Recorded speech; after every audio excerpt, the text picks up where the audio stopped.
Hello दोस्तों, आपका मेरे चैनल पे स्वागत है।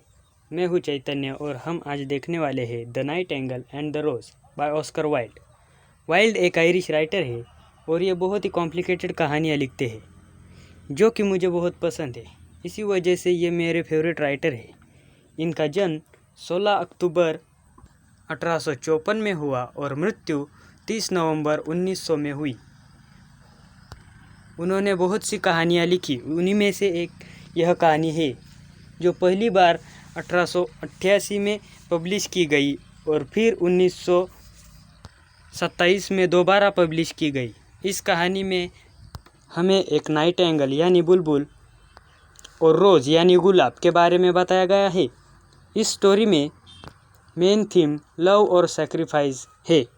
इस कहानी से हमें ये पता चलता है कि प्यार के लिए हमें किसी न किसी बात को यानी जीवन में किसी न किसी चीज़ को त्यागना पड़ता है, चाहे वो हमारा जीवन हो, रिलेटिव्स हो या कुछ और। प्यार सैक्रिफाइस मांगता है, ये इस स्टोरी से साबित हो गया है। तो चलिए वो देखते हैं कैसे। कहानी की शुरुआत में एक स्टूडेंट बागीचे में रोता हुआ बैठा होता है और एक बुलबुल वहीं पे पेड़ पे बैठी होती है और बुलबुल को यानी नाइटिंगेल को अचानक सुनाई देता है कि उसने मुझसे प्रॉमिस किया था कि वो मेरे साथ नाचेगी, डांस करेगी, लेकिन मैं अगर उसे रेड रोज़ दूंगा तो ही वो मेरे साथ डांस करेगी। लेकिन मेरे पास रेड रोज़ नहीं। मैं कितना बदनसीब हूँ। मेरे पूरे बागीचे में एक लाल गुलाब नहीं। अब मैं उसके साथ नहीं नाच पाऊँगा। दरअसल ये सब वह स्टूडेंट कह रहा होता है और वो प्रिंसेस के साथ डांस करना चाहता है। ये सब बातें नाइटिंगेल सुन रही होती है और तभी वहाँ पर एक हरा गिरगिट आ जाता है और पूछता है कि वो लड़का क्यों रो रहा है। ये सुनकर तितली उड़ते उड़ते रुक जाती है और वो भी नाइटिंगेल और गिरगिट के सवाल का जवाब देते हुए कहती है कि वो एक मामूली गुलाब के लिए रो रहा है। और गिरगिट यह बात सुनकर कहता है कि गुलाब भी कोई रोने की चीज़ होती है, यह कितनी सिली है। पर बेचारी नाइटिंगेल को दया आ जाती है और वो उड़कर दूसरे पेड़ पर चली जाती है और बगीचे के सेंटर में एक गुलाब का पेड़ देखकर उसके तरफ उड़ने लगती है और वहाँ जाकर गुलाब के पेड़ से कहती है, मुझे एक गुलाब दे दो, पर हाँ, वो लाल होना चाहिए। बदले में मैं तुम्हें अपना मधुर संगीत गाना गाकर सुनाऊंगी। ये सुनकर गुलाब का पेड़ नाइटिंगेल से कहता है, मैं तुम्हारी मदद चाहते हुए भी नहीं कर सकता, क्योंकि मेरे गुलाब में हमेशा सफ़ेद गुलाब आते हैं। तुम मेरे भाई के पास जाओ, शायद वो तुम्हारी मदद कर सकता है। और नाइटिंगेल कहती है, ठीक है, मैं उसके पास जाती हूँ, शायद वो मुझे लाल गुलाब दे दे। और दूसरे गुलाब के पेड़ के पास जाती है और कहती है, तुम मुझे लाल गुलाब दो, मैं तुम्हें अपना गाना सुनाऊंगी। यह बात सुनकर वो पेड़ कहता है कि मैं तुम्हें गुलाब दे सकता हूँ, लेकिन वो लाल नहीं, पीले है। माई रोड इज़ येलो। यह बात सुनकर नाइटिंगेल उदास हो जाती है। तभी वो पीले गुलाब वाला पेड़ कहता है कि हमारा दूर का भाई जिसका गुलाब लाल है और वो स्टूडेंट के घर के खिड़की के नीचे रहता है, वो तुम्हें ज़रूर लाल गुलाब देगा। यह सुनकर नाइटिंगेल के मन में इच्छा बहुत तीव्र हो जाती है और वो उस गुलाब के बहुत जल्दी पेड़ के पास चली जाती है।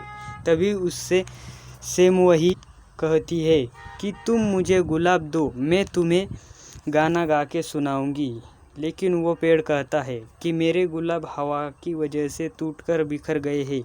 अगर तुम मुझे अपने दिल के लहू से सींचती हुए गाना गाओगी और पूरी रात गाओगी तो तुम्हें लाल गुलाब कल तक मिल जाएगा। ये सुनकर नाइटिंगेल सोचने लगती है कि मेरी जान से ज़्यादा उस स्टूडेंट का प्यार उसे मिलना ज़रूरी है और उस लाल गुलाब के पेड़ को हाँ बोलकर वहाँ से चली जाती है और उस स्टूडेंट से कहती है, मत रो, कल सुबह तक तुम्हें लाल गुलाब मिल जाएगा, ये मेरा वादा है। ये सुनकर वो स्टूडेंट रोते रोते वहाँ से चला जाता है और घर में जाकर बिस्तर पे सो जाता है और फिर से उस प्रिंसेस के बारे में सोचने लगता है। रात होने पर चांद आसमान में रात्रि का आनंद ले रहा होता है और तभी चांद नाइटिंगेल को देखता है और वो देखता है कि नाइटिंगेल उस गुलाब के पास जा रही है और गुलाब के पेड़ का कांटा अपने दिल में घुसा लेती है और गाना गाने लगती है। और चांद देखता है कि नाइटिंगेल का ब्लड उस गुलाब के पेड़ में जा रहा है और धीरे धीरे गुलाब के पेड़ में लाल गुलाब तैयार हो रहा है और नाइटिंगेल सारी रात गाना गा रही है और सब करके नाइटिंगेल की डेथ हो जाती है और चांद की आंखों में आंसू आने लगते हैं और आखिरकार नाइटिंगेल की समाधि पर गुलाब के पेड़ में गुलाब उग जाता है। सुबह स्टूडेंट फिर से उदास चेहरा लेकर नाइटिंगेल के पेड़ के पास आ जाता है और वो देखता है कि गुलाब उग चुका है और वो लाल भी है। ये देखकर स्टूडेंट खुश हो जाता है और वो गुलाब तोड़कर उस प्रिंसेस के पास जाने लगता है और दौड़ते दौड़ते मन में सोचने लगता है कि अब मैं उस प्रिंसेस को गुलाब देकर अपने साथ डांस करने के लिए कहूँगा और वो गुलाब देखकर बहुत खुश हो जाएगी और तभी मैं उससे अपनी शादी की बात चला दूँगा। स्टूडेंट खुशी खुशी प्रिंसेस के पास जाता है और उसे यह गुलाब देखकर उसके चेहरे को निहारने लगता है और तभी वो प्रिंसेस गुलाब को फेंक देती है और वो गुलाब टूट जाता है। प्रिंसेस स्टूडेंट से कहती है कि यह गुलाब तो बकवास है, मेरे ड्रेस पर मैच भी नहीं हो रहा था। ये देखो, प्रिंस ने मुझे कितना कीमती नेकलेस दिया है, यह जुरा मेरी ड्रेस पे कितना मैच हो रहा है। मैं अब प्रिंस के साथ डांस करूँगी। ये सुनकर लड़का घर वापस जाने लगता है और सोचता है कि प्यार कितना बकवास चीज़ है और उसका प्यार से भरोसा उठ जाता है। लेकिन यह बेचारी नाइटिंगेल ने खामखा अपनी जीवन की बर्बादी कर चुकी होती है, अपना जीवन त्याग चुकी होती है और दूसरी तरफ वो प्रिंसेस ड्रेस पर मैच होने के लिए कह रही होती है। यही दुनिया की रीत है और यही से हमें सीख मिलती है कि प्यार सैक्रिफाइस मांगता है, त्याग मांगता है और यही कहानी का द एंड हो जाता है।